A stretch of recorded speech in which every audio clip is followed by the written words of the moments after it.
اور ہم نے قرآن کو تھوڑا تھوڑا کر کے نازل کیا ہے تاکہ تم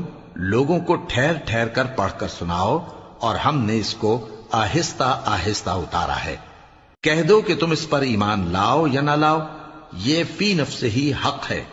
جن لوگوں کو اس سے پہلے علم کتاب دیا گیا ہے،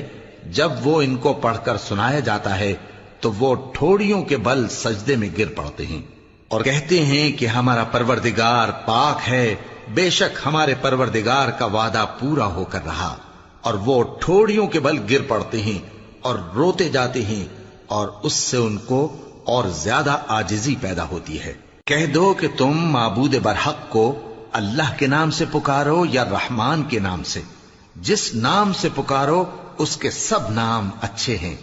اور نماز نہ بلند آواز سے پڑھو اور نہ آہستہ، بلکہ اس کے بیچ کا طریقہ اختیار کرو، اور کہو کہ سب